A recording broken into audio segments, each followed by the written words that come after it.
se abrir esse debate já desde a colorada sobre essas questões. Em primeiro lugar, ano passado, se alguns de vocês já tiveram acesso ao Discurso Sem Método, que é o nosso jornal, a gente até chegou a publicar, ocorreu um caso de assédio dentro da sala de aula a uma menina, e esse caso causou um grande mal-estar, né? Ela teve o apoio de toda a sala para combater o agressor. Ela foi ameaçada em sala de aula. Isso criou um grande mal-estar na antiga turma do primeiro ano e causou algumas discussões, né, sobre o ambiente que a gente vive aqui na academia. Além disso, durante a greve, pela primeira vez, quase que por coincidência, a gente teve uma mesa composta só de mulheres, a professora Tessa, a professora Marina Chauí, e quando essa mesa aconteceu, algumas de nós começamos a conversar sobre como isso era raro e por que era raro a gente ter mesas só de mulheres na filosofia. De qualquer forma, a gente compôs uma espécie de comissão de mulheres mais ou menos próximas, mais ou menos ligadas ao Centro Acadêmico de Filosofia, e começamos a debater possibilidades de intervenção na calorada. Então a gente preparou essa atividade em conjunto, uma atividade pensada coletivamente, e a exposição que está aí no corredor também fomos nós que fizemos, né? Responsabilidade maior da curadora, a Mônica. Importante dizer, só para apresentar a mesa, que nenhuma de nós é especialista no debate de gênero. Eu sou militante do movimento feminista, mas eu não sou uma teórica que estuda as questões de gênero. Mas, justamente nesse sentido, é importante esse debate, não por uma discussão teórica, que alguns de vocês que são calouros vão inclusive ter nas aulas desse semestre, uma aula sobre gênero, né? um debate teórico sobre a questão de gênero. Mas sim visibilizar a questão e a gente entender que as questões não são só teóricas, tem a ver com a nossa convivência, o nosso dia a dia aqui dentro do curso. Nesse sentido, compõe a mesa a Mônica, que também é bacharela e faz a licenciatura aqui na filosofia, que é a curadora da exposição, além de ser a diagramadora do nosso Jornal dos Estudantes, a professora Silvana, professora do departamento, e a Roseli, que é... enfim, deixa eu ver se eu acerto. Ela é formada em letras, é mestra aqui pela filosofia e é graduanda da filosofia e funcionária do departamento de letras clássicas e vernáculas, de forma que ela tem bastante experiência sobre o que é a convivência de uma mulher dentro da academia de todas as suas formas, né? Então, esperamos que todos aproveitem a atividade. A Mônica vai começar falando, eu volto para falar de alguns estudos que a gente fez também. É isso. Olá a todos. Bom, eu vou começar primeiro com algumas estatísticas. Na verdade, eu ia usar algumas estatísticas dela, mas como a gente teve um problema técnico, então eu vou ficar só com as minhas por enquanto. Então, primeiro eu queria falar que no censo de 2000, ficou claro que as mulheres ultrapassaram os homens em termos de diplomas.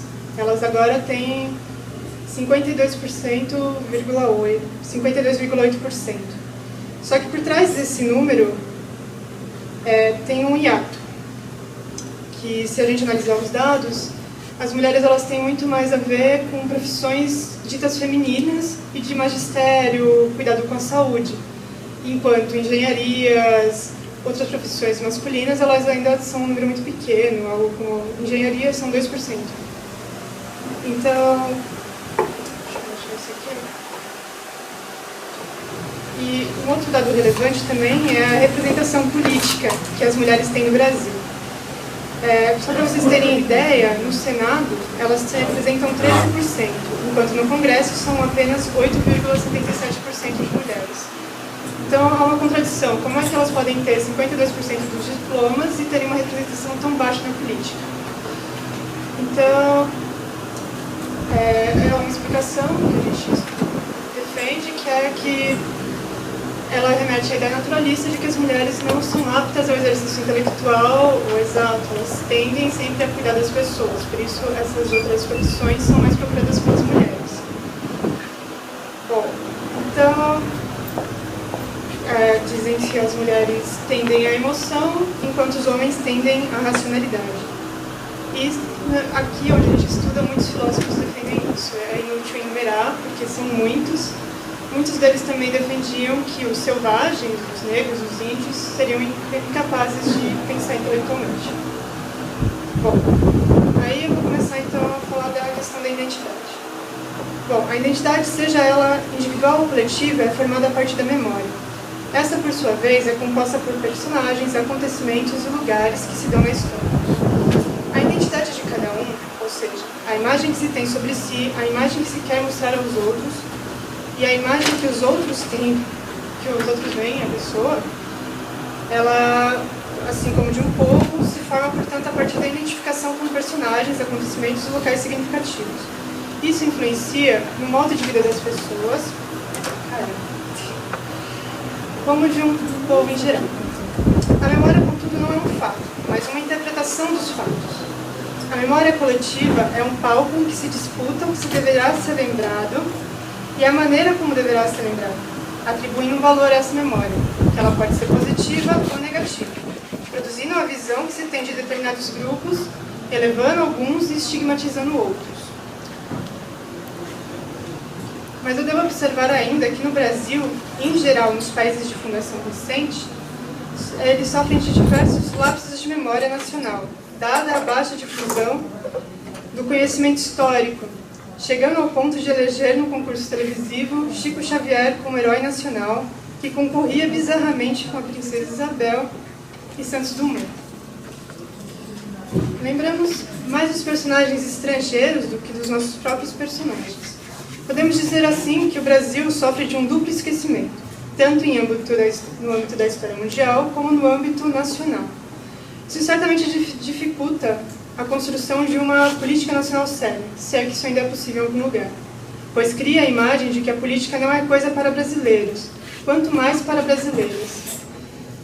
Mas essa é uma outra discussão que ainda precisa ser feita. Podemos nos lembrar dos negros negativamente, como um povo que se rendeu e contribuiu para a sua própria escravização, isso de acordo com algumas interpretações, ou positivamente, como um povo resistente que se organizou em quilombos, foi protagonista de diversos levantes e movimentos sociais. O movimento negro, por exemplo, não consta em nenhum material didático, tampouco é lembrado pelos meios de comunicação. Sabemos mais sobre Nelson Mandela do que sobre Lélia Gonzalez ou sobre Abdias do Nascimento. Podemos nos lembrar de um povo indígena como um povo preguiçoso, o que foi retirado recentemente dos livros didáticos, ou como um povo que simplesmente se recusa à escravização. Pode-se criar uma imagem estigmatizada da mulher, como condicionada a apenas certas atividades que não envolvam o rigor nacional ou decisões de poder, seja no âmbito político ou no âmbito do lar. Ou podemos recordá-las como capazes de quaisquer atividades enquanto seres humanos. Porém, o mesmo fenômeno ocorrido com negros e índios ocorre com as mulheres. Assim como apagaram a resistência negra, apagaram-se da história a maioria das mulheres que, contrariando as privações a que eram submetidas, produziam conhecimentos e agiram em grandes eventos históricos. Mesmo agora em que a mulher tem a possibilidade de se formar na universidade, o que vem avançando muito no Brasil desde a década de 70, a ausência de referências femininas na memória coletiva alimenta a tradição que priva a mulher da participação política de uma série de atividades e determinam comportamentos e atitudes, sem que para isso seja necessária uma proibição expressa. Por isso se faz necessário resgatar o nosso passado e criar uma nova imagem que permita o reconhecimento da mulher como igual. Nesse sentido, montamos a exposição sobre mulheres na filosofia a fim de desmistificar o pensamento filosófico como atividade essencialmente masculina. Vocês podem olhar, a exposição está lá no corredor. Porém, aqui não se trata de mostrar que a mulher tem o seu valor de acordo com a regra opressora. Trata-se antes de transfigurar os valores a fim de abrir novas possibilidades de realização a ambos os sexos e outros grupos excluídos. Não se pretende que as mulheres ocupem também as áreas prestigiadas, mas que não hajam profissões prestigiadas relacionadas a gênero e orientação sexual, cor, nem com base cultural, enfim, nenhuma determinidade.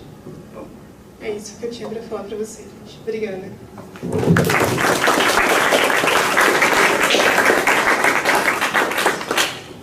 Gente, só um instante, vou tentar abrir a coisa.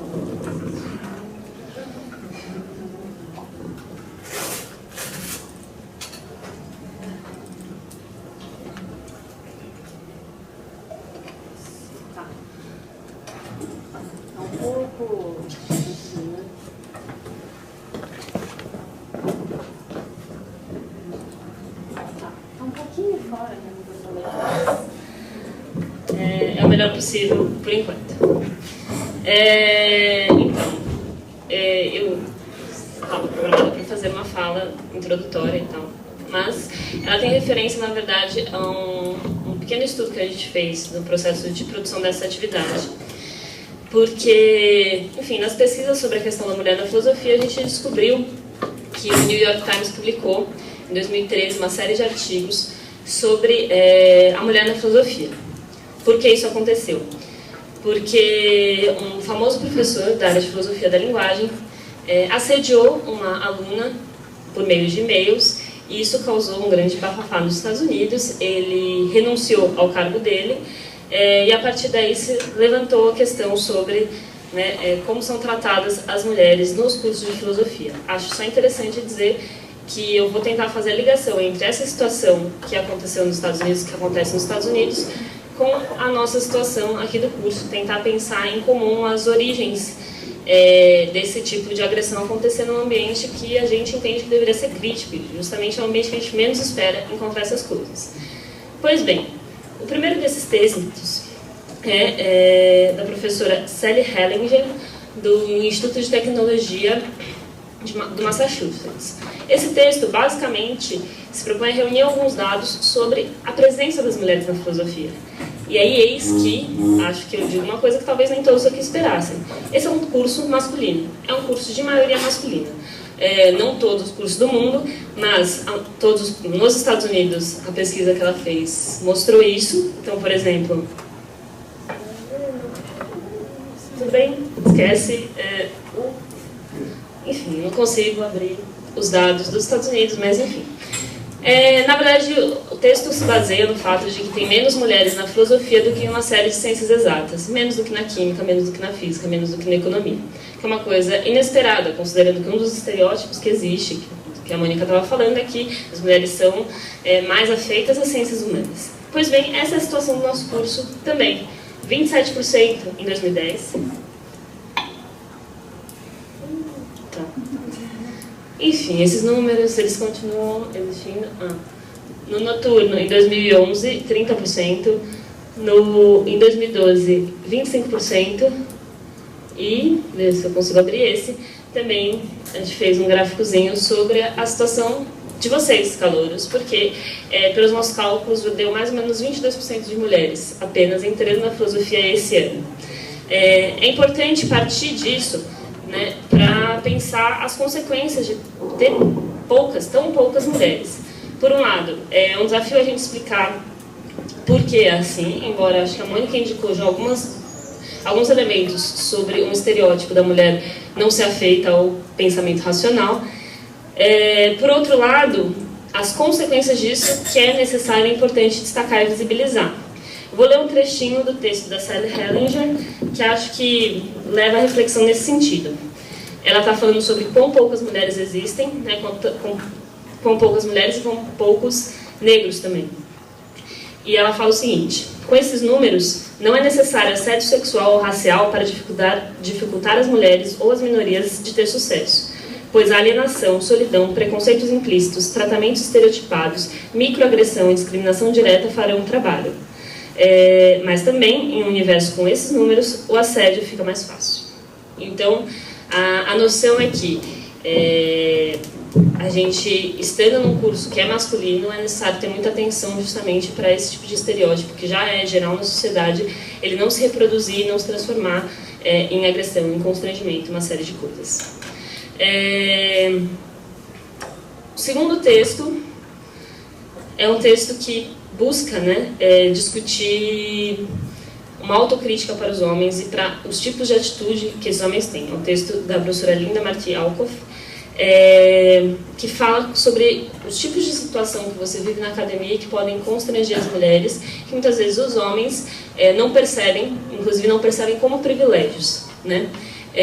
As mulheres, como a Mônica também já desenvolveu, elas são criadas não para estarem em espaços públicos, são criadas para os espaços privados. É uma coisa que, obviamente, varia muito. Acho que isso foi uma discussão que a gente fez bastante na comissão. Óbvio que varia da sua criação individual, mas, ao mesmo tempo, você, como mulher, está sempre com essas imagens vindo da mídia de todos os lados da sociedade, esperando que você esteja atribuído a um trabalho de cuidados, a um trabalho do lar. E você está acostumado a ver poucas mulheres na política, poucas mulheres em trabalhos públicos, né? Nesse sentido, o Mac Jim, por exemplo, que é o professor que agrediu a estudante, que assediou a estudante nos Estados Unidos, ele justificou a sua ação dizendo que a estudante não tinha entendido muito bem o que ele tinha dito, ainda mais que ele é da filosofia da linguagem, né? Com certeza ela não tinha capacidade de entender o que ele estava dizendo. Na verdade, é muito comum você desqualificar a vítima nesses processos, né? E questionar um constrangimento que, na prática, só uma pessoa que está nessa situação, que está numa situação de constrangimento pode dizer que sentiu. Nesse sentido, acho que é importante dizer para as meninas que elas vão estar em muitas situações em ambientes mais masculinos e que a gente não pode aceitar no curso que uma menina levantando a mão na sala de aula seja menos ouvida do que um homem. A gente não pode aceitar nenhum tipo de atitude dos professores que constranjam as mulheres. Embora essas coisas pareçam pequenas, ao mesmo tempo elas têm consequências sérias no próprio desenvolvimento da mulher, de forma que torna mais difícil para uma mulher suceder dentro da academia do que para um homem, pelo menos nesses ambientes masculinos. Terceiro texto, que é da professora Langdon, de Cambridge, começa tratando um pouco sobre essa questão da filosofia ser uma área crítica do saber. Consequentemente, muitas vezes as mulheres procuraram na filosofia uma forma de se opor aos tipos de estereótipo social ao que nós estamos submetidos, mas que mesmo assim você presencia esse ambiente masculino e presencia processos que dificultam a mulher se colocar no ambiente acadêmico da filosofia. Em parte isso tem a ver também, e isso tem mais a ver com o fato de entrarem menos mulheres, em parte isso tem a ver também com um estereótipo histórico que se tem do filósofo, né? Então eu vou citar a professora Langdon, porque eu acho que ela tem um trecho que ilustra muito bem o que talvez a gente tenha como imagem da filosofia, talvez os calouros que estejam entrando no curso tenham como imagem da filosofia. A filosofia é frequentemente introduzida através de sua história, que começa com Sócrates, que baniu as mulheres chorosas como prelúdio para o real filosofar. Outros banimentos seguiram-se, de forma que é tentador ver na filosofia uma sucessão masculina ininterrupta, como listas de curso, incluindo o meu, ainda testemunham. Isso é enganoso. A princesa Isabel da Boêmia, em sua correspondência notável com Descartes, oferece a objeção mais duradoura para o dualismo de Descartes. Como pode mente material e corpo material interagirem? Ela está embaraçosamente ausente das exibições padrão que incluem os críticos contemporâneos de Descartes. Maria von Ebert provocou uma questão profunda para Kant. É a perfeição moral compatível com a apatia total? Ela está embaraçosamente ausente da mais recente biografia de Kant, e suas cartas sobrevivem em algum lugar por seu valor de fofoca, sexo, suicídio. Com omissões como essas, nós lesamos filósofos do passado, presente e futuro. Nós alimentamos o estereótipo e os preconceitos que Descartes desprezava. Pois bem, acho que também a exposição que a gente fez tem um pouco de sentido de visibilizar que sim, as mulheres produziram filosofia durante toda a história da humanidade, embora isso tenha sido invisibilizado pelos processos, tanto pelos processos contemporâneos quanto posteriores, nos quais a mulher é considerada subalterna e menor dentro da sociedade. Certo. Quarto texto é da professora Louise Anthony, da Universidade de Massachusetts, que é bem menos específico da filosofia, mas também volta essa questão de como os homens tratam as mulheres e como eles têm dificuldade de perceber quais os tipos de atitude que podem constranger as mulheres. Eu fiz apenas uma anotação geral, assim, porque faz bastante ligação com o segundo texto, porque tem os dois lados, né? Por um lado, você pode constranger uma mulher e considerar a opinião dela irrelevante, mas você também pode ter uma postura de proteção sobre a mulher. E também não é isso que a gente quer, que a gente seja considerada café com leite na academia, que a gente seja jogada em áreas, mesmo dentro da filosofia, que são mais para mulheres. O último texto é da professora Peggy O'Connor, fala um pouco sobre a duplicidade de ser professora de filosofia.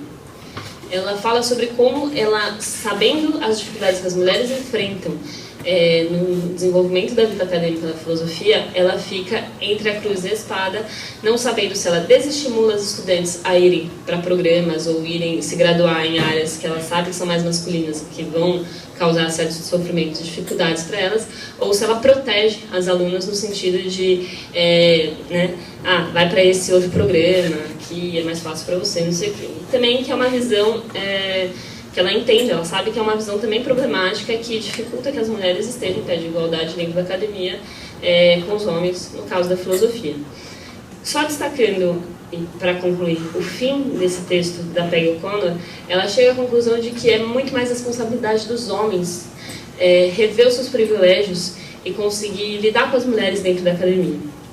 Pois bem, da leitura desse texto a gente refletiu no sentido de que, embora seja assim, também responsabilidade dos homens estar atento a isso, é responsabilidade das mulheres não ficar caladas e visibilizar quando essas coisas acontecerem, quando agressões e constrangimentos, uma série de coisas, inclusive visibilizar, como a gente procurou fazer nessa atividade, que as mulheres na filosofia existem.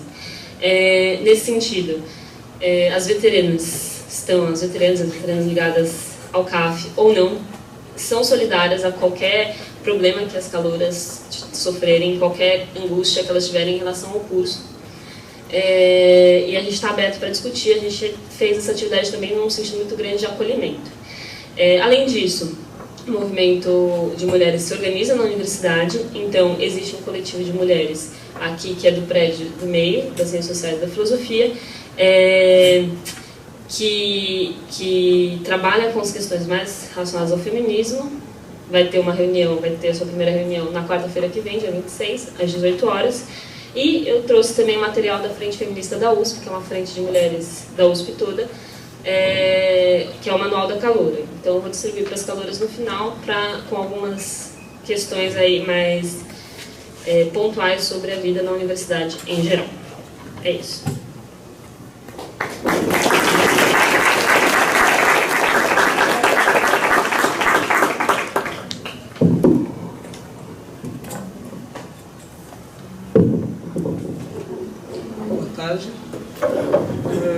Meu nome é Roseli, a Mariana já me apresentou. Eu sou graduanda de filosofia, iniciando também a licenciatura, e mestre em filosofia, concluí há aproximadamente 10 dias o meu mestrado, então ainda estou sob efeito de emoção. Em verdade, eu vou fazer um relato, talvez pessoal, e alguns comentários para vocês, calouros.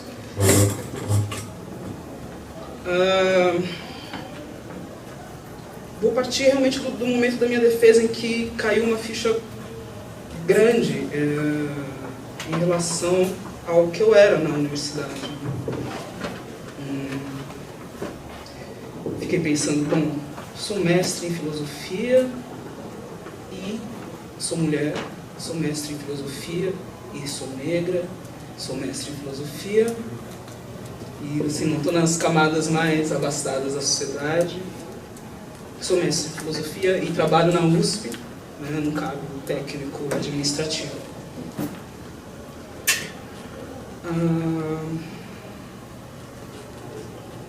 A gente tem algumas estatísticas que foram passadas aqui. Eu dei uma olhada numa que as meninas tinham colocado aqui acho que não funcionou, mas tudo bem. Vou fazer alguns comentários. Assim. No FUVEST de 2013, 70% dos alunos ingressantes em filosofia no sexo masculino, 30% feminino. No momento em se fazer a declaração a respeito da raça, 80% se declararam brancos,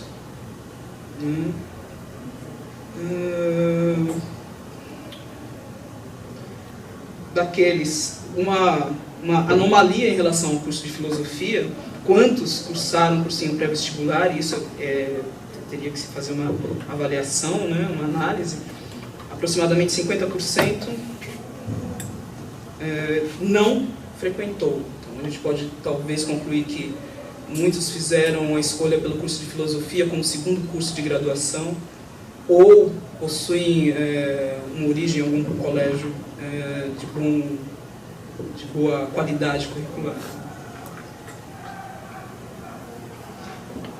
Tem uma outra pergunta. Você já iniciou ou está frequentando algum curso superior? Aproximadamente 57% disseram que sim e que já o concluíram. Então, corrobora a hipótese de que a filosofia é uma escolha, é uma segunda escolha e uma escolha de formação. Talvez seja uma escolha de desejo. Quero fazer filosofia, quero cursar isso. Outra pergunta socioeconômica importante é qual o nível de instrução do seu pai e o nível de instrução de sua mãe. Aqui, a maioria, 32%, informaram que o nível de instrução do pai era ensino superior completo. E da mãe, também a maioria informou, aproximadamente 35%, que o grau de instrução da mãe era um ensino superior completo. Eu posso me usar como exemplo. Meu pai cursou até a 4ª série do que antigamente a gente chamava de primário. A minha mãe fez a primeira, só o primeiro ano.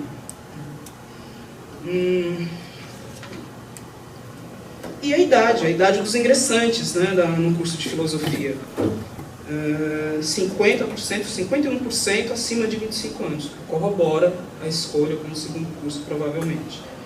Ou uma árdua luta para ingressar na filosofia.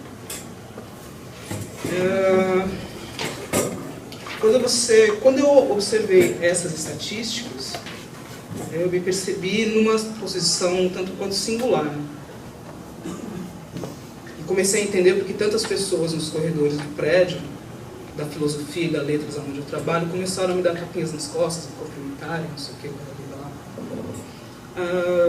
suponho que seja o conhecimento de que realmente cursar numa universidade pública não seja algo fácil. Terminá-la, muito menos. Adentrar uma pós-graduação numa universidade pública também não. Concluir também. Eu não faço parte de nenhum movimento, muito embora apoie, nem do movimento negro, nem de associações ou movimentos feministas. Eu tenho uma percepção que pode soar, como um professor de filosofia me disse uma vez no meio da aula, que eu tinha uma visão idealista da vida, mas isso talvez decorra do fato de que o meu mestrado é em filosofia antiga e eu estudo ética.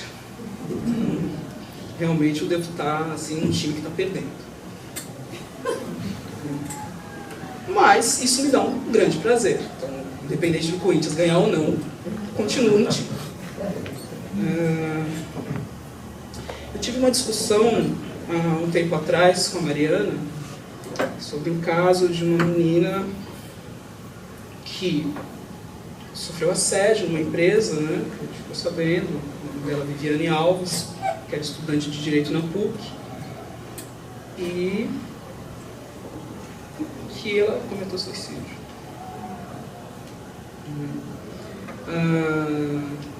Nos meus estudos de ética antiga, eu parti da figura do herói, trabalhando com tragédia grega e com Aristóteles. Para o herói grego, a sua constituição, o seu ethos, precisa ser reconhecida pelo outro. Se isso não ocorre, não adianta ele considerar que ele possui valor. Acho que muitas pessoas precisam do olhar do outro para efetivar a construção da sua identidade. Em sociedade, acho que isso é impossível não ocorrer, né? gente está sempre sob o olhar do outro. Eu estou aqui com mais 3 colegas e vocês todos estão olhando para mim, eu estou tremendo nas bases, mas eu preciso continuar falando, então eu tenho que continuar me constituindo nesse momento. O que ocorre, no caso, qual foi a discussão que eu tive, que a gente acabou não concluindo, porque 1000 atividades acadêmicas não nos permitiram concluir o texto, mas o que significa, por que eu estou falando do herói grego, né? Da figura do herói? A gente tem um herói, que é o Ájax, que ele disputa com o Heitor as armas do Aquiles para ser considerado o herói mais valoroso na Guerra de Troia. Só que, por uma decisão política, ele não obtém as armas e, por conta disso, ele comete suicídio. Há um poema da Safo, em que ela diz que a imagem que eu vejo no seu olho é a imagem refletida no ser amado, é a que me constitui. A gente não precisa necessariamente da imagem na íris do ser amado para se constituir, mas a gente precisa da imagem no olho do outro para se constituir. No caso da Viviane, eu creio que uma pessoa que declara que sofreu violência e que a sociedade não reconhece, a alternativa talvez seja a dissolução do seu ser.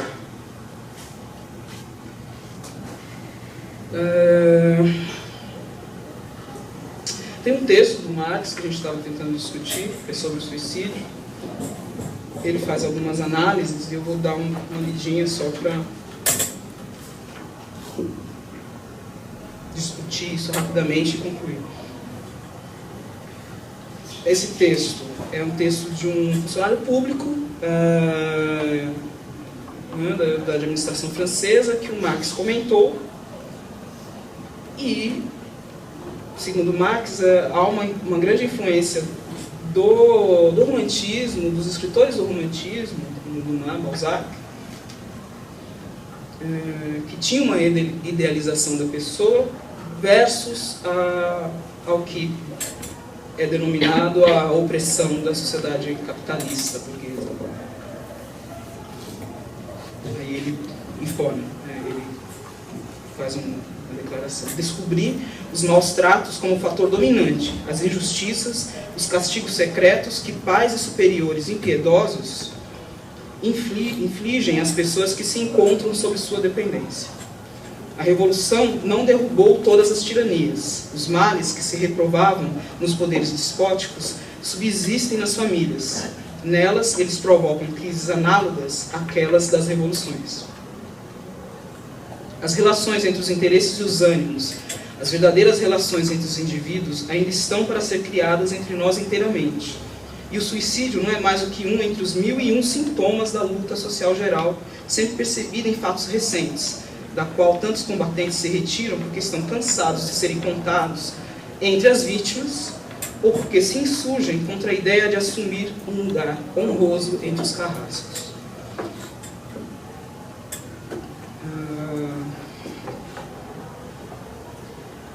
Assumir um lugar honroso entre os carrascos era uma opção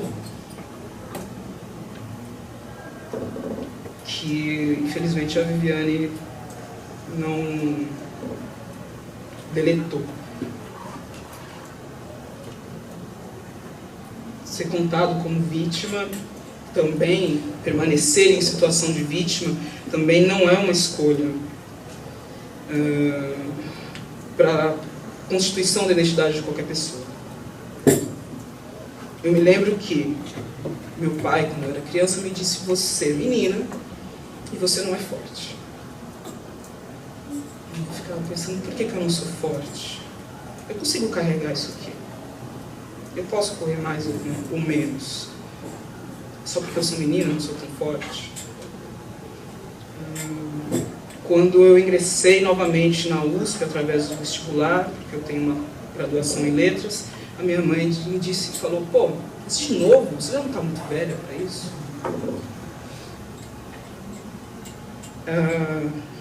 O problema do outro, enquanto espelho de si, é que esse espelho pode ser um espelho deformado. Então é necessário que adquiramos o exercício cotidiano de elaborar o nosso próprio espelho. Então, eu acredito que uma discussão sobre a mulher num curso de filosofia envolve, de todos os calouros e calouras, a necessidade de se questionar sempre sobre a sua identidade e sobre a identidade do outro, preferencialmente de um modo que seja harmonioso. Obviamente, atritos sempre ocorrerão.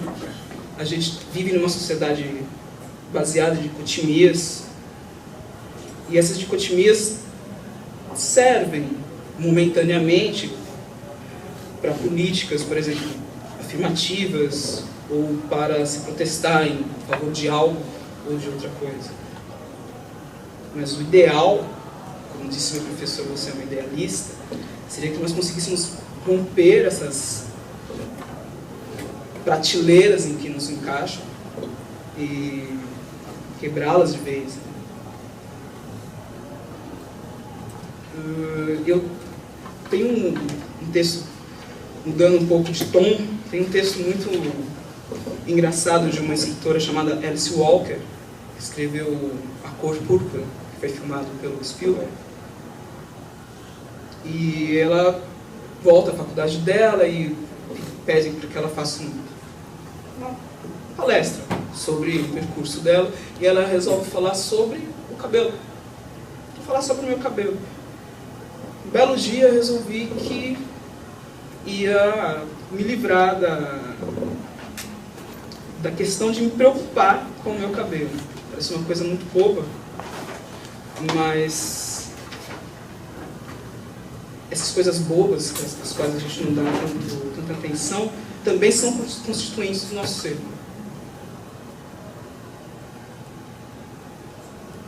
Aí ela, no final, diz: descobri que ele, na verdade, tinha uma natureza própria. Lembrei-me dos anos que passei aguentando cabeleireiros, desde o tempo de minha mãe, que faziam um trabalho missionário nos meus cabelos. Eles dominavam, suprimiam, controlavam. Agora, mais ou menos livre, ele ficava todo espetado para todos os lados. Eu telefonava para todos os meus amigos no país para relatar as travessuras do meu cabelo. Talvez a gente possa fazer talvez eu possa propor, já que agora eu me sinto mestre em filosofia, um exercício ético de tentar brincar também com esses conceitos de gênero, de raça, de classe, e tentar, brincando com eles, fazer com que eles se espetem para todo lado.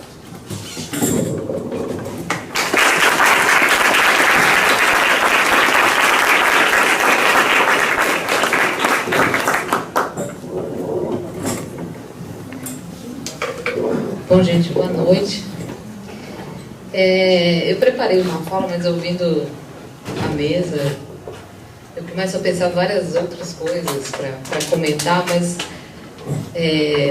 antes de tudo eu queria agradecer o convite. Eu sou professora aqui do departamento, então eu não participei com elas da elaboração, da discussão, do fazer da exposição, então eu estou conhecendo as nossas alunas ao mesmo tempo em que apresento alguma contribuição para essa discussão. Eu achei, quando elas me procuraram, eu achei importante falar sobre isso. Eu fiz toda a minha formação aqui no Departamento de Filosofia e nunca vi uma discussão dessa aqui, né? Então é a primeira vez, é honroso participar disso. Acho que fiquei pensando um pouco por que isso nunca aconteceu. É claro que é uma questão silenciosa. A gente aos poucos percebe que o curso é masculino. Eu me lembro, quando eu estava na graduação, eu tinha alguns colegas e eles falavam, quando eu sentava na mesa para discutir com eles, eles falavam, que bom que você está aqui, porque as mulheres são um estímulo didático, né? Porque a presença de uma mulher é a presença de alguém para ouvir, né? Para admirar o pensamento que se realiza em cabeças masculinas, né? Bom, apesar disso tudo, eu consegui fazer o curso, eu tive uma experiência de formação muito rica e tive a sorte de encontrar professoras, mestras assim tão grandiosas, tão generosas, que essa ausência, essa maioria massacrante de homens, eu não senti tanto, por ter tido essa sorte. Mas eu sei que isso nem sempre é possível o conceito de minoria não é um conceito quantitativo, afinal de contas, minoria são aqueles que sofrem algum tipo de opressão, né? Aqui, no caso do curso de filosofia, você tem somada o fato de ser minoria, porque é mulher, a uma minoria numérica, né? Então, não é fácil atravessar esse curso sendo mulher, e com um adicional de que se trata de um curso muito difícil, né? Todos os cursos aqui geralmente são difíceis de entrar e mais difíceis de concluir ainda. Então, é uma tarefa árdua atravessar esse curso, sendo mulher. É uma tarefa árdua para todos, mas sendo mulher ainda é mais árduo. Bom, o primeiro ponto que eu queria destacar é que esse acontecimento de constrangimento de uma aluna nossa em sala de aula é profundamente lamentável, né? A gente espera que uma universidade seja um lugar, um espaço público de debate, de liberdade, de democracia, mas, infelizmente, o fato concreto é que a universidade é um espelho do que acontece na sociedade como um todo. Então, se lá fora tem machismo, racismo, falta de democracia, falta de diálogo, etc., aqui a gente vai encontrar isso também, porque a sociedade não é uma ilha ideal onde tudo acontece de maneira perfeita, e vocês vão perceber isso conforme conheçam melhor as estruturas e as formas de relação dentro da universidade. Mas isso nos coloca uma tarefa importante, que é fazer com que a universidade seja aquilo que ela promete ser, né? Então, por isso mesmo é que nós não podemos suportar, aceitar qualquer tipo de constrangimento a alunas nossas, né? Isso não é uma tarefa só dos professores, dos funcionários e das alunas, mas de todos os alunos e de todos os envolvidos.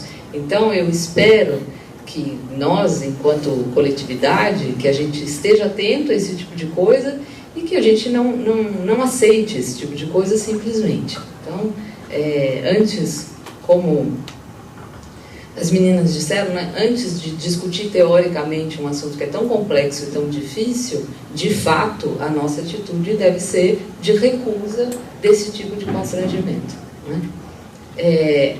Até mesmo porque essa experiência do pensamento, ela tende a ser mais interessante e mais rica se ela agrega diversidade.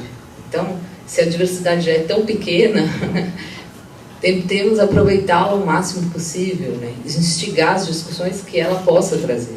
Então, esse momento aqui é um momento especial pela exigência de discutir essa questão, mas também um momento de pensar quantas riquezas para o curso as mulheres podem trazer. Então, todos os alunos são bem-vindos e eu espero que todos possam compartilhar desse objetivo de fazer aqui um espaço real de liberdade de pensamento, né? O que é uma tarefa a ser realizada. Bom, essa discussão sobre a mulher da filosofia, ela tem um segundo aspecto, que eu diria que é um aspecto mais geral, que é a própria discussão da questão de gênero, né? O que é ser homem, ser mulher, ser travesti, ser gay, quer dizer, a complexidade que a questão de gênero tomou nos nossos tempos. Quando a gente lê os textos sobre discussão de gênero mais antigos, os primeiros, eles estão muito baseados na dualidade homem-mulher, né? E na ideia de que a mulher é o polo oprimido e o homem um polo opressor. Quando a gente tem uma experiência de formação de subjetividade ou de constituição de formas de vida que começam a multiplicar a experiência do gênero, né, e começam a ocupar zonas em que o masculino e o feminino não são mais as únicas demandas, né? Tem recentemente eu assisti uma entrevista do Laerte, né? E ele sempre narra muito a experiência dele de tornar-se mulher. E aí ele vai descrevendo a forma como foi difícil começar a se vestir de mulher e a aceitação das pessoas, etc. E em determinado momento ele sempre fala: eu não sou mulher, eu sou travesti. Porque é evidente que um homem de mais de 60 anos que começa a se vestir de mulher não é uma mulher, né? A formação subjetiva que se põe ali é de outra qualidade. Bom, por que eu estou demarcando isso? Porque eu penso que nesse momento discutir o ser mulher e discutir as formações subjetivas complexas que são propostas pela nossa experiência contemporânea envolve uma discussão profunda sobre o que será da nossa cultura e como se formarão as novas simbologias segundo as quais a gente vai estruturar a nossa experiência a partir do momento que a dualidade homem-mulher se pulveriza. E mais que isso, do ponto de vista específico sobre a discussão da mulher, o que é ser mulher, continuar sendo oprimida, continuar ocupando poucos espaços de debate público no momento em que a questão, ao invés de tomar um rumo histórico no qual a igualdade entre homens e mulheres se aconteça de fato, a gente tem, pelo contrário, a complexificação do problema. E essas outras subjetividades pulverizadas se apresentam também como minorias oprimidas e em contextos muito mais difíceis, inclusive de se pensar, né? Então, a gente até discutiu, Mariana, né, se isso era imediatamente uma questão filosófica, né? E eu penso que isso sim é uma questão filosófica, e uma questão filosófica bastante complexa, porque por um lado, o fim da dualidade homem e mulher, ela liberta as mulheres de algum modo, porque você não tem mais a obrigação de assumir ou este papel ou aquele. Fica mais difícil coagir as subjetividades numa direção ou outra, porque elas têm mais alternativas para escapar e para se formar, né? Isso por um lado, mas por outro lado a gente sabe, né, pelos estudos que são feitos, por todas as discussões que são feitas a respeito do capitalismo, a respeito da fluidez de experiência que ele provoca, que essas alternâncias e essas novas formas de se colocar no mundo, elas não vencem a opressão, elas não significam que nós somos mais livres hoje, né? Talvez o que aconteça hoje é que há uma luta das formas subjetivas para se afirmar enquanto sujeito, mas por outro lado as formas isso faz com que as formas subjetivas se pulverizem, mas por outro lado as formas de opressão também se pulverizam. E aí a gente tem uma situação que é muito evidente para uma mulher que vai fazer filosofia, ou um negro, ou qualquer pessoa que faça parte de grupos de minorias. Você tem ao mesmo tempo o enriquecimento da experiência, a complexificação da experiência, né? Muitas possibilidades de ser, né? De devir, e por outro lado você convive com formas brutalmente arcaicas de opressão, né? Porque um sujeito que pratica constrangimento a uma aluna que está assistindo a aula com ele, ou seja, estão em posição de igualdade, são dois alunos, o mínimo que se espera é respeito, né, de uma pessoa que está do seu lado fazendo a mesma coisa que você, na mesma posição que você. Um sujeito que se sente no direito de agredir uma mulher nessa situação, isso é de uma brutalidade, de uma crueza, né? Então, ao mesmo tempo, a gente tem o máximo da riqueza subjetiva possível, e a maior brutalidade. Então, barbárie e cultura juntas. Bom, uma terceira questão é a questão específica do curso de filosofia, que já foi bastante falado aqui. Eu me surpreendi quando eu entrei no curso e vi que era a maioria masculina. Eu me surpreendi. Eu achei que fosse mais equilibrado. Assim, eu também penso que essa questão que a Roseli levantou é importante. As pessoas entram no curso de filosofia porque querem. Tem muita gente entra porque quer. Porque se você vai fazer uma segunda formação,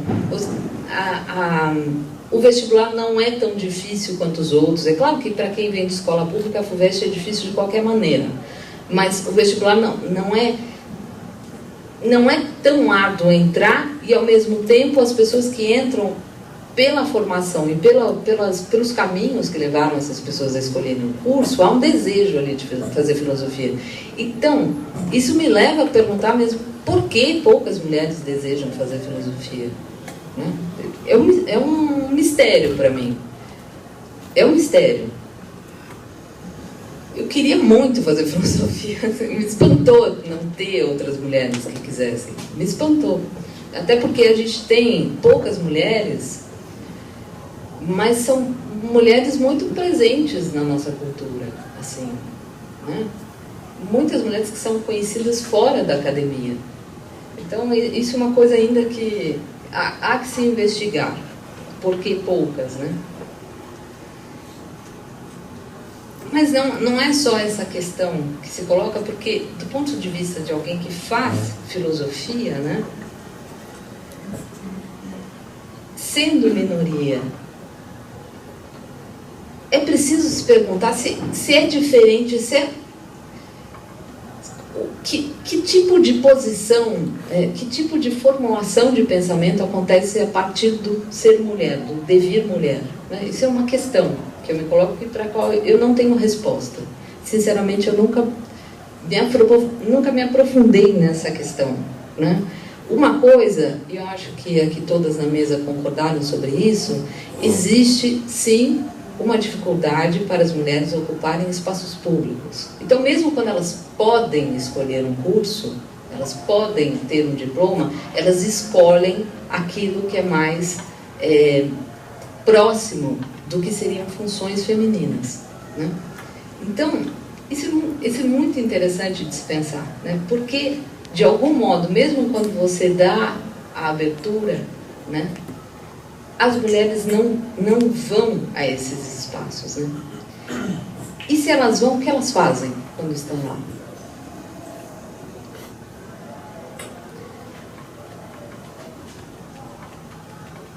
Uma das armadilhas que eu acho que a gente deve evitar a todo custo é imaginar que a partir de um ponto de vista de uma fala feminina, a gente vai produzir uma filosofia feminina, como quando em letras se diz, isso é literatura feminina, porque isso é de um machismo tão gigantesco, é óbvio. Por que a literatura masculina não é literatura masculina, é a literatura, né? Então, se as mulheres escrevem alguma coisa, tem que ser alguma coisa singular, tem que ser alguma coisa apartada do universal, né? Então, essa ideia de que eu vou falar, de onde eu falo, eu vou produzir uma filosofia feminina, é uma coisa simplesmente abominável, né? Até porque ela pressupõe alguma coisa que, desde as primeiras feministas, foi combatido, que é a ideia de que há uma natureza feminina, né? Que já existe um papel, uma sensibilidade que é feminina, um jeito de ser que é feminino, que logo, se uma mulher vai fazer filosofia, ou vai escrever um poema, ou vai fazer uma tese, ela vai fazer de maneira feminina. Assim, se as mulheres não ocupam um espaço público de debate, se não é dado a elas naturalmente, ou seja, socialmente, o lugar da fala do universal, para que elas ocupem nesse lugar, para que elas produzam conceito a partir dele, elas vão ter que se transformar. Então, esse passo de produção de uma visão do excluído daquele espaço né? Ele não é só um passo que transforma aquele espaço, mas transforma o próprio sujeito que fala, né, naquele lugar. Então, eu acho isso importante. Não existe, não é que a partir das mulheres se produzirá uma filosofia particular que até agora a gente não ouviu, porque ela estava guardada lá nas profundezas da sensibilidade feminina. Não. Né? O que acontece é que uma nova posição social que não é comumente ocupada por mulheres passará a ser. Né? Bom, eu queria falar só, para eu falar alguma coisa mais específica de filosofia,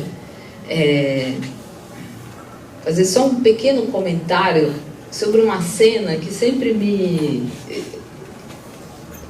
me cativou, assim, porque ela é tão pequena, sabe, tão miúda, que é a cena do banquete do Platão, um texto que vocês já devem ter ouvido falar sobre. E num primeiro momento pode parecer que vou falar da Diotima, a grande personagem feminina que é trazida à fala pelo Sócrates e que conta, dá sua versão sobre o que é Eros, né? Mas não é dessa personagem, não é essa personagem que me interessa. É uma personagem que aparece no começo do banquete, antes que efetivamente o banquete aconteça, né? Os banqueteiros já estão reunidos ali, eles têm que decidir se eles vão beber muito ou pouco, porque no dia anterior já teve uma festa e alguns estão se sentindo mal. Então eles conversam e falam, como vamos servir o vinho, né? Vamos diluí-lo, quem vai beber, quem não vai. Eles fazem essa discussão para decidir que cada um bebe o que quer, né? Bebe quanto quer, quanto se sentir saudável o suficiente para beber. Resolvida essa questão, eles falam, bom, então vamos começar os discursos. Ah, mas antes, expulsa essa flautista aqui, manda ela tocar essa flauta lá com as outras mulheres. Então, antes que se comece a fala concreta, né, a discussão filosófica concreta, a única mulher que estava presente no ambiente é expulsa, simplesmente expulsa. Né? Ela é expulsa e ela só volta no banquete no final, quando Alcebiades chega bêbado, né? Ele não tinha sido convidado, e ele volta, e quando ele entra com seus amigos todos cheios de flores, etc., ele põe a flautista para dentro, de novo, do banquete. Né? Então, essa personagem, ela expressa muito, nessas duas pequenas aparições, no sumiço e na aparição dela, na reaparição dela, o que significa tentar ocupar um espaço de fala filosófica, né, sendo mulher. Porque o primeiro momento é de exclusão.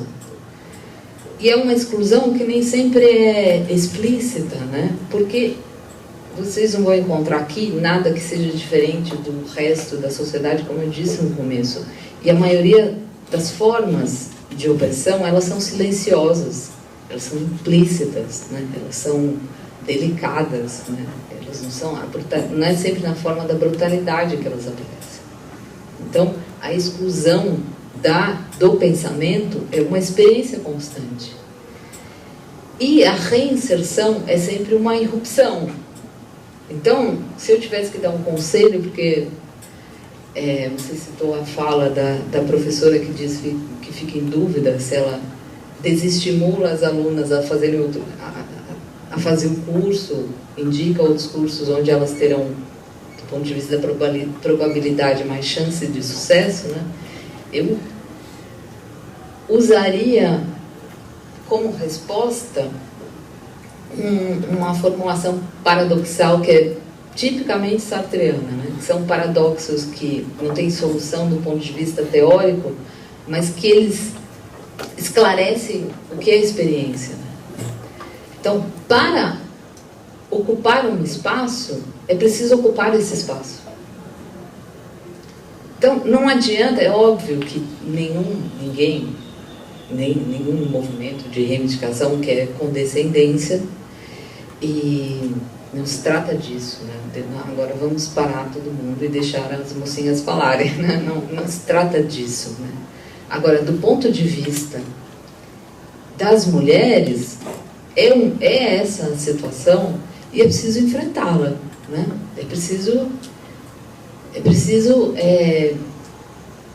É só o fazer filosófico que vai resolver o paradoxo. Não tem uma fórmula. Assim como não tem uma fórmula para se compreender ou se prever que tipo de pensamento se produzirá a partir daí, né? Eu queria fazer uma citação. Eu tinha preparado outra fala e falei outra coisa completamente, mas enfim, não importa. As mulheres falam muito, né? Eu vou fazer uma citação de uma passagem da Simone de Beauvoir, no livro Segundo Sexo, que é um livro que, por conta do convite, eu resolvi relê-lo pensando nas questões, né? Porque eu já ouvi muitas pessoas falarem que é um livro ultrapassado, enfim. Sabendo que a Simone é uma filósofa profundamente injustiçada, né? Embora o existencialismo não esteja mais em moda, né? Todos os filósofos existencialistas têm seu lugar, né? Tem algum conceito deles que ficou, tem alguma abordagem que continua. Eles conseguiram marcar a história do pensamento com contribuições, embora o existencialismo em bloco, por uma questão, o pensamento ele vai sendo aceito menos ou mais. A história de um pensamento ela tem muitas outras razões de ser, mas de qualquer modo eles ocuparam um lugar no rol dos filósofos, né? E a Simone não. Assim, pelo menos você vê nos estudos, ninguém se preocupa e para e fala, não, Simone discutiu. É muito comum dizer, o Sartre apresentava todos os originais a Simone e o que ela reprovasse ele cortava. O que muitos biógrafos dizem. Mas o que ela fez cortar? Que opiniões ela tinha? Por quê? Ninguém se dá o trabalho de ler os textos dela e tentar descobrir o que aconteceu, né? Qual foi a contribuição dela.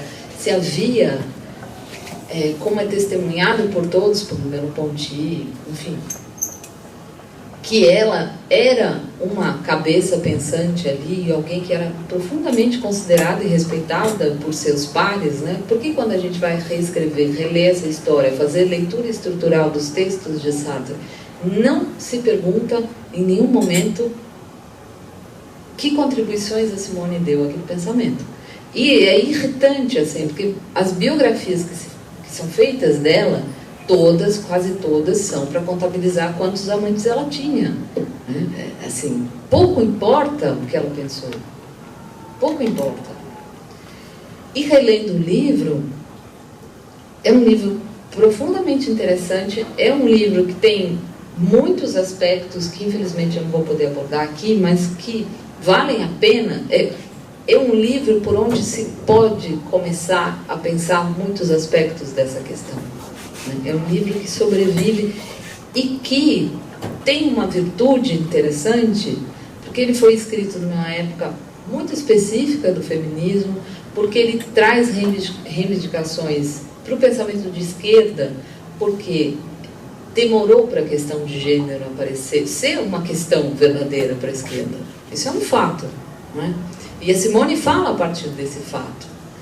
Então, quando a gente lê o livro da Simone, a gente tem uma profundidade histórica do feminismo, né? A gente vê de onde essa questão saiu e o volume de outras formulações que ela ganhou até chegar à formulação que eu descrevi para vocês rapidamente no começo, de pulverização da subjetividade, né?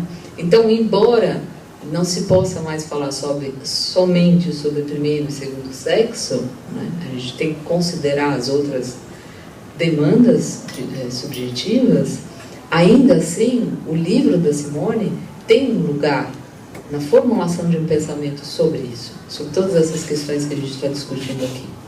Então, eu vou terminar com uma citação, porque a gente tem um tempinho para conversar um pouco, né? Que a Simone diz assim: a mulher aparece como negativa, de modo que toda determinação lhe é imputada como limitação, sem reciprocidade. Quer dizer, o homem é sempre que dá a forma, o ser é ser homem, e a mulher é o que está faltando para ser homem. Agastou-me, por vezes, no curso de conversações abstratas, ouvir os homens dizerem-se: você pensa assim porque é uma mulher. Mas eu sabia que minha única defesa era responder: penso porque é verdadeiro, eliminando assim a minha subjetividade. Não se tratava, em hipótese alguma, de replicar: e você pensa o contrário porque é um homem. Pois está subentendido que o fato de ser um homem não é uma singularidade. Um homem está em seu direito sendo homem. É a mulher que está errada. Então, quer dizer, é uma pequena situação cotidiana das conversas da Simone, em que ela diz: bom, muitas vezes me retrucam dizendo, você está falando isso porque você é mulher. Quer dizer, você está fora do centro de universalidade e por isso que você erra, né? A recíproca jamais é verdadeira. Você diz isso porque é homem, porque exatamente o ponto de vista do universal é dado pelo masculino. Bom, de qualquer modo, a Simone jamais foi condescendente com as mulheres, né? E todo o livro dela, se por um lado ele recusa, ele mostra que é possível, é preciso pensar toda a configuração simbólica que faz a nossa cultura para recompor o lugar da mulher na sociedade e recompô-lo enquanto pensamento, inclusive, né? Ela diz: existe por parte da mulher uma aceitação desses modelos que lhe são impostos, né? Então, se por um lado é preciso falar da opressão, por outro lado é preciso discutir as formas de resistência e de transformação, que não são simples, né? A Simone vai insistir durante todo o livro que é espantoso que as mulheres não se reivindiquem enquanto sujeito, né? E que muitas vezes elas aceitem aquilo que é fornecido pelos homens como um ideal do feminino. E ela vai fazer uma descrição maravilhosa da literatura, da mitologia, de como os homens sonham as mulheres. E como as mulheres saem correndo atrás desse sonho, né? E não produzem um projeto próprio de formação subjetiva. E ao mesmo tempo, como é que a Simone descreve o contrafeminismo, né? Ela diz assim: projeta-se um ideal de mulher que todos devem perseguir, tanto o homem quanto a mulher. E ao mesmo tempo, uma mulher concreta, real, que aparece diante do homem, ela é o quê? Ela não é um mistério. O mistério é o ideal da mulher, que nunca se apreende, que é sempre aquele outro maravilhoso, profundo, da natureza, que não tem voz, né? E por isso encanta. Não, a mulher concreta, ela tem voz, ela fala, e por isso ela é alguma coisa que agride, que quebra, né? Que desmancha esse sonho todo que a sociedade compartilha, né? E por isso é uma situação desagradável. Mas a Simone diz: no momento em que o cristal se quebra, não é? No momento em que esse ideal se desfaz, começa uma relação entre sujeitos. Então começa uma nova aventura, uma outra coisa, outras formas de relação que a gente não sabe onde vão dar, não é? Mas que são reais, né? Por trás daquele ideal do feminino mora uma mulher oprimida e um homem, uma mulher oprimida, no final das contas, né? Mas quebrada esse ideal, né, começa uma outra coisa que pode ser muito mais interessante, que é uma relação concreta, que é uma outra experiência de existência. Bom, é isso que eu queria falar para vocês.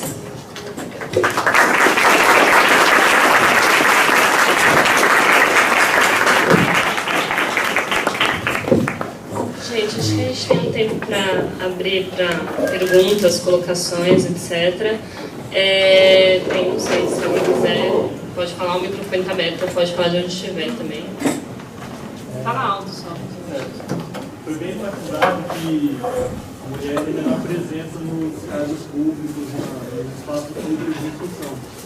Mas também no ambiente privado, um levantamento do IBGE mostrou que para os mesmos postos de trabalho, a mulher tem uma remuneração média menor. E atesta que umas formas de opressão são mais sutis e são difusas, né, por toda a sociedade. E eu acho importante porque é um dado objetivo, né, é um dado estatístico, e é contrário aos argumentos reacionários que dizem que isso é uma luta ultrapassada, desatualizada. Com novas bandeiras, como LGBT, ou a questão mais de gênero, que a luta feminista estaria ultrapassada. Então esse dado mostra que não, que as lutas elas se somam e que elas não são ultrapassadas ainda. Só isso mesmo. Certo. Não sei se alguém quer comentar, eu acho que...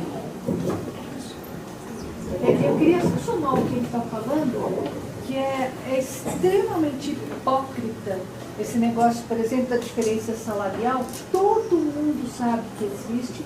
A diferença salarial é enorme, é por volta de 25%, e a gente não muda isso. Nós não mudamos isso. É uma hipocrisia absurda, ridícula. Porque, na verdade, é assim, a gente sabe que existe, a gente faz estatística de que existe, e a gente não muda isso.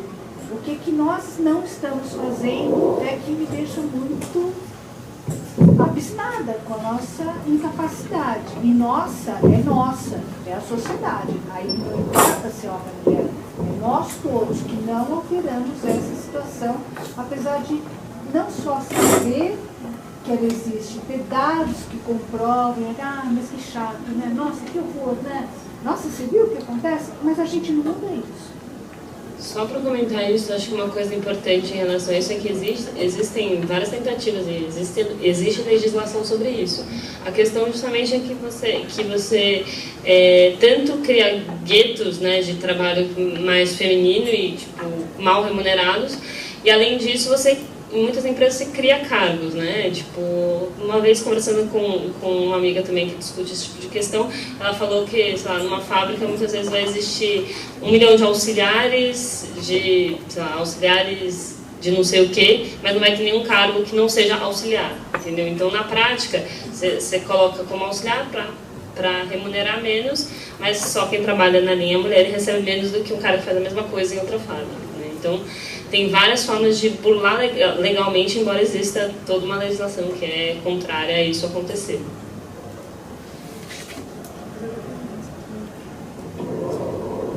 Só um outro comentário ainda, que pela mestra eu acho que a gente não faz nada justamente pela mesma razão que as mulheres não têm representação. Por que elas não fazem política? Por que elas não empeitam o patrão e falam que vão embora? Ainda tem o problema da dependência, que ela precisa daquele dinheiro, ela não tem o que fazer, principalmente as pobres, né? Elas precisam daquilo, elas não podem abandonar o emprego. Então, eu acho que isso é um dos problemas. Assim. Tem uma coisa de conscientização e cultural, extremamente cultural, que nós ensinamos os nossos filhos a serem as meninas delicadinhas e boazinhas e procurarem uma aceitação social também, que é toda baseada em critérios pequenos e de gênero, tanto para meninos quanto para meninas. Nós não mudamos, nós somos muito responsáveis porque a lei, você está falando da coisa legal, a lei não muda a cultura,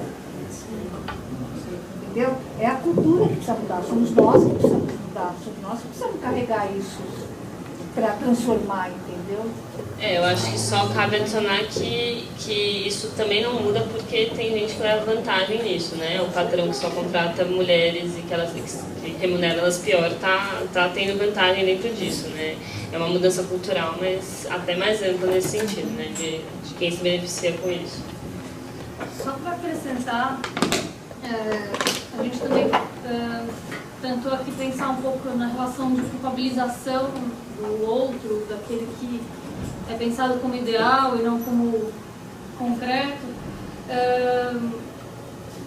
Lembrando um referencial teórico não tão filosófico, mas da filosofia ou sociologia da ciência, do Pierre Bourdieu, que diz de como é que a gente... o paradoxo do Sartre, né? É necessário ocupar para estar ocupado, né? eu só vou conseguir ocupar se o homem me permitir ocupar. É meio complexo, porque a pessoa que contrata, em geral, é uma pessoa da classe, né, tem a questão de, bom, eu sou o proprietário e eu vou manter meu hábito de classe, eu vou considerar valoroso o funcionário que se comportar da mesma forma que eu me comporto e assim, pensar, bom, mas como é que se muda a cultura concretamente? Número 1. E número 2, só para dar 2 dados um pouco mais específicos, só esse ano a FAPESP, a entidade de fomento à pesquisa do Estado de São Paulo, é a primeira vez em que ela cogita e finalmente aprova a licença maternidade para pesquisadores bolsistas, pesquisadoras, né? A gente está falando de 2014 e a FAPESP tem bolsistas mulheres desde que ela existe. Há 30, 40 anos, talvez mais. Não faço ideia também. E o segundo dado, a gente tem pela primeira vez um deputado em Brasília que é eleito, e antes de ser eleito já era assumidamente gay. Né? Eu não vou nem dizer de que a gente está falando, porque eu não sou desse partido, mas nem de nenhum. Mas a gente está de novo, em 2012, 2013, é a primeira vez que no Brasil a gente tem alguém que antes de ser eleito diz eu sou gay. Então a gente está nesse tempo. Só para comentar, o texto do Marx sobre o texto do Péchet, ele fala justamente dessa tirania num ambiente íntimo, que a revolução não chegou ali. Então, na sua casa a revolução não chegou, você tem uma revolução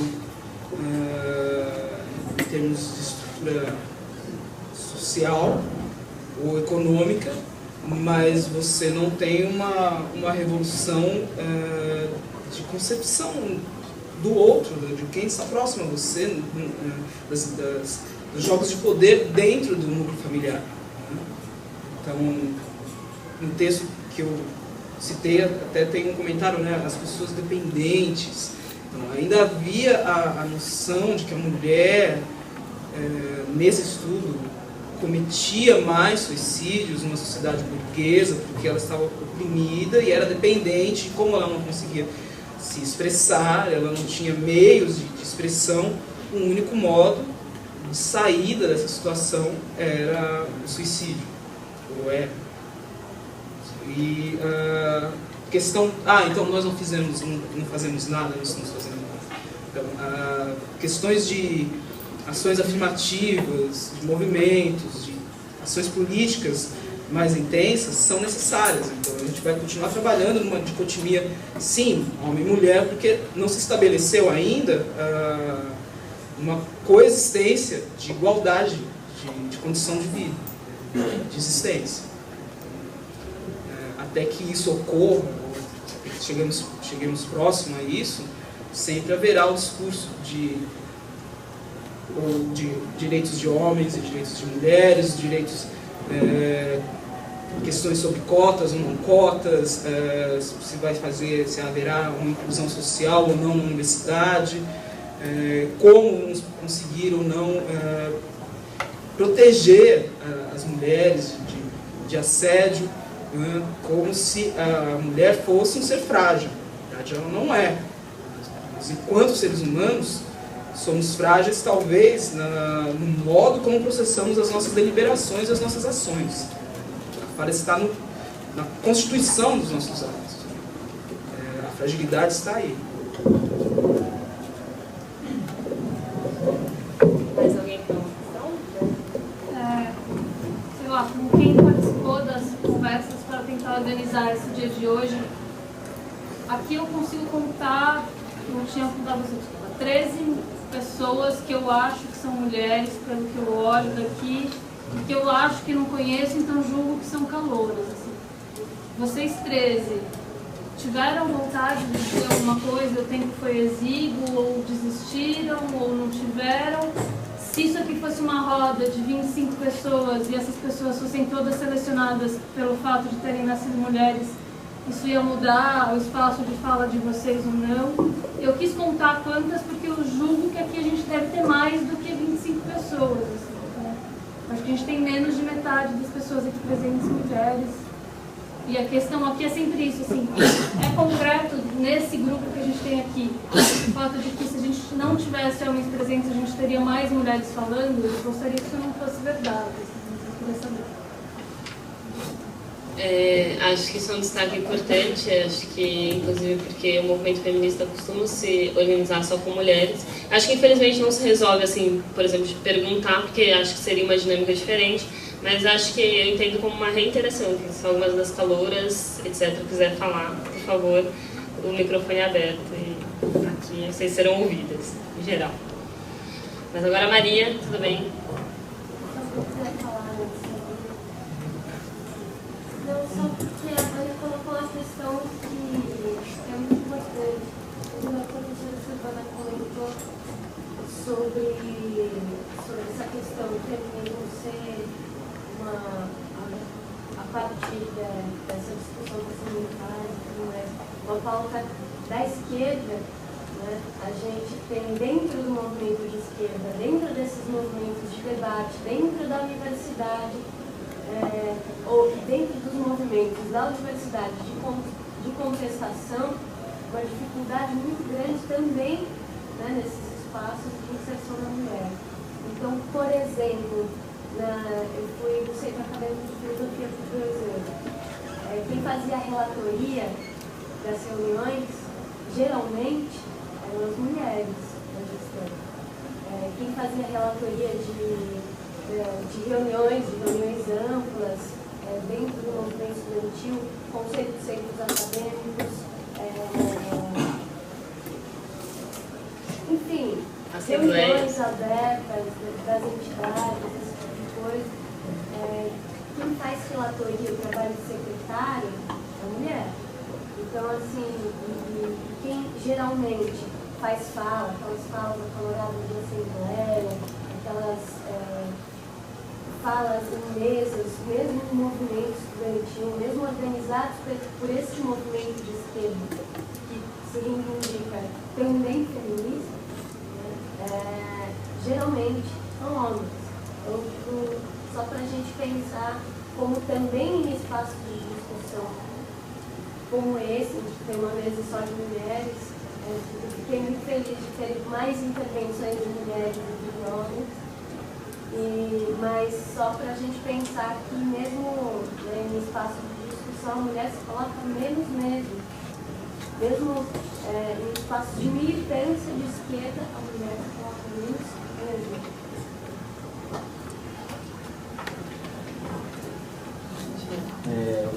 Sou calor aqui no turno, mas faço doutorado lá na educação e me graduei primeiramente em farmácia. Então, 2 cursos realmente femininos eu frequento e frequentei. Era gritante, e ainda é, percebo aqui na educação, como é que você sai da graduação feminina e vai saindo da pós, mestrado, doutorado, representações dos cargos masculinos. Na farmácia eu estudei numa turma com 58 mulheres, 10 homens. Eu diria que 90% das pessoas que tinham na faculdade eram homens. Aqui na representação estudantil da pós, que eu faço parte, sei lá, de 10, os poucos que conseguem reunir, pelo menos metade, para mais é homem. Então a coisa vai permeando todos os espaços, a gente não percebe. Eu penso também como é que é a participação do homem, né? Comprar essa luta junto, né? Com as mulheres, porque é um pouco dessa coisa, né? Não pode ter essa coincidência, não dá para colocar isso no mundo das mulheres, mas elas têm que existir, mas se eu não participar junto, não pode o movimento negro, não adianta só os negros estarem juntos. Então, qual que é o papel do homem nessa construção desse movimento? O pouco que eu vim aqui participar, não vai enxergar isso, lá, como é que eu, como representante, dando só de 10, 7 homens, o papel que eu tenho lá de tentar desconstruir essa hegemonia, essa presença masculina, onde os cargos mais reconhecidos, na congregação mesmo, apesar das últimas 5 diretorias do curso terem sido femininas, nas congregações seria pelo menos metade são homens. O papel que a voz do homem tem lá na congregação é impressionante. Então são esses detalhes que... É aquela coisa, né? A gente vai vendo a complexidade, fica mais angustiado, mas ao mesmo tempo a gente vai encontrando onde que tem os problemas. Só 2 coisas que são importantes, então, que é essa questão da mudança dos números também, em relação à pós e aos cargos, né? A gente tem esses números em relação aos estudantes, mas os números em relação aos professores são, assim, dos 33 não aposentados, 3 mulheres, uma se aposentando, entre as professoras da filosofia. Então, realmente é uma coisa que faz diferença, né? Provavelmente também os homens têm mais condição de seguir os estudos, de continuar, né? A gente não tem nenhum dado sobre isso, mas a gente imagina que o abandono de curso também seja maior entre as mulheres. Acho que isso leva a uma pesquisa posterior, que acho que a gente tem que continuar fazendo, né? Tem que continuar avaliando e refletindo sobre o que significa esses números. Agora, quanto ao papel dos homens, eu acho que, por um lado, eu acho importante que as mulheres, os negros, etc., tenham espaços de discussão entre eles, e se constituam como protagonistas, né? Então a gente, sei lá, a gente pensou uma mesa só de mulheres, bem no sentido de que na filosofia nunca tem uma mesa só de mulheres. Então, tipo, criar um protagonismo das mulheres também, elas serem ouvidas. Óbvio que, além disso, isso faz parte de discussões mais gerais, e o apoio ao movimento é sempre bem-vindo, e estar junto na luta é sempre possível, lembrando que de também não ser uma coisa professoral, né? As mulheres serem protagonistas significa que os homens vão dar apoio, não que os homens vão dizer o que as mulheres deveriam querer, tipo, ser professoral nesse sentido, isso é uma dificuldade, né? Mas é importante até para não reforçar a opressão ao invés de lutar contra ela. Só complementando, enquanto você está natural, né? Natural que a gente tem que homem e tal. Quando você faz uma fala feminista, qual você dá? Não você dá, né? Quando eu estou com amigos, eu falo de uma fala. Seria feminista, a gente já vê com brincadeirinhas, né? Para com isso, frescura, não sei o quê, sempre com tom. E outro exemplo dessa coisa da pós-graduação da Crescente, na última eleição para reitor, foram 4 chapas, 8 pessoas, né? Contando o candidato a vencer o reitor, só tinha uma mulher, né? Que era a Delma.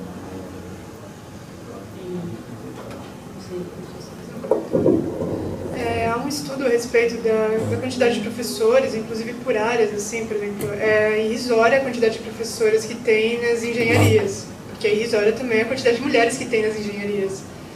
E, no geral, na USP, é um número absurdo, assim, sei lá, 30% de mulheres professoras e 70% de homens. Tem esse estudo no jornal da USP, se vocês quiserem procurar depois para ver, é bem bacana. Pode falar.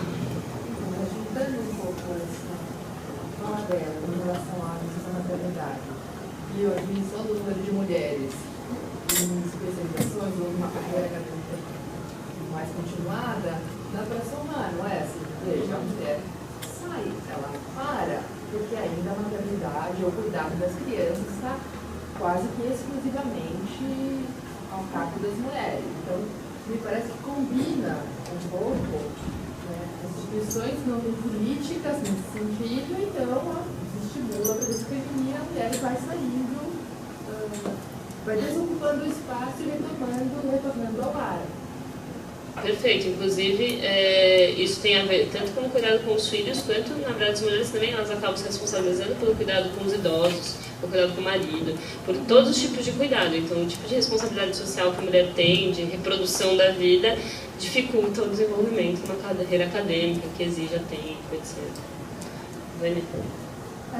Só para dar mais dados, acho que uma forma de apoiar concretamente o movimento de mulheres é que, de fato, é difícil. Se a gente tem alguma mulher responsável por algum cuidado, especialmente com criança, quando as mulheres se reúnem, a noção de algum homem que fica do lado de fora da reunião cuidando da criança, em vez da criança ficar dentro da reunião, já faz uma diferença muito grande.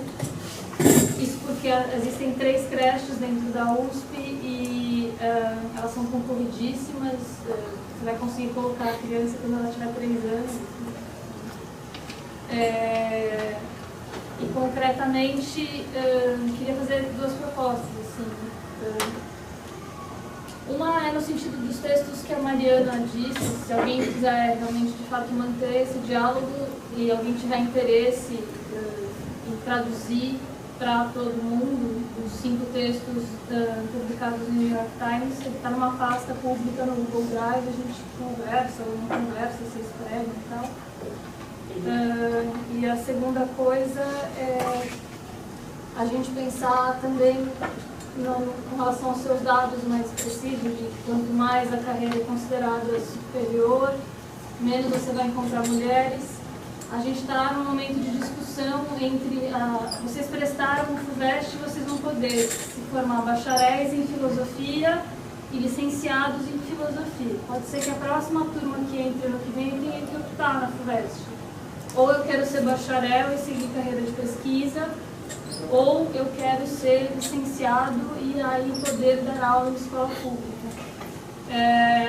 Aí a gente pode tentar pensar como é que isso vem acontecendo nas outras unidades que já tiveram que fazer isso e que tem licenciaturas predominantemente ministradas por professoras mulheres e bacharelados majoritariamente por homens.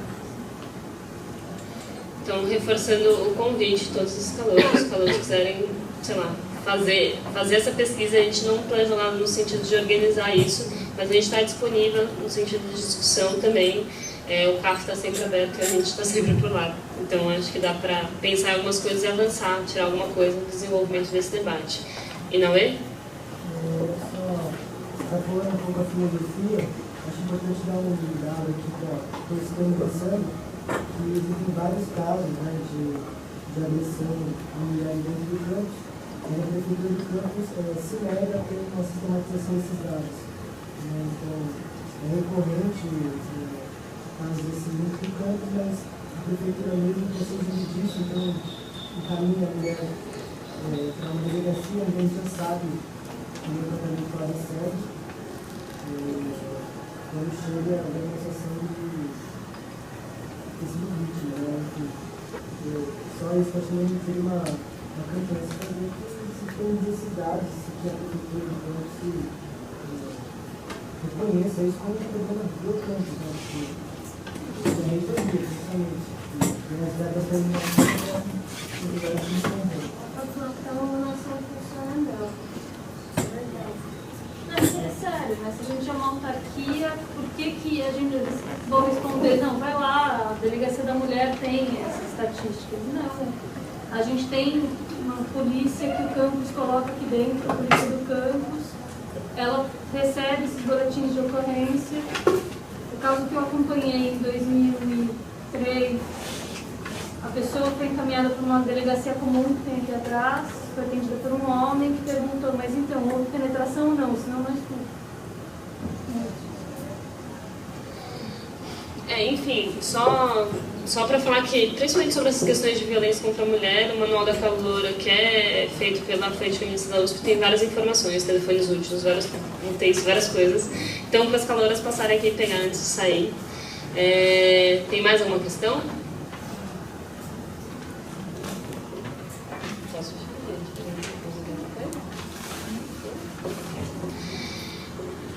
Oi?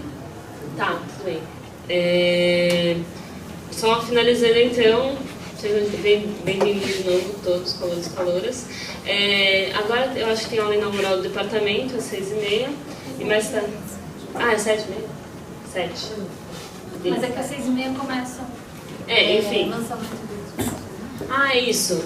O relançamento da revista Discurso começa a ficar ali no corredor do departamento daqui a pouco, e tem aula inaugural. E mais tarde a gente convida todos a estarem, vai ter uma festa no Espaço Verde, vai ter grupos de teatro, bandas, etc. E aí a gente pode conversar mais e discutir mais sobre todas essas questões. É isso, o Felipe tem um informe ainda.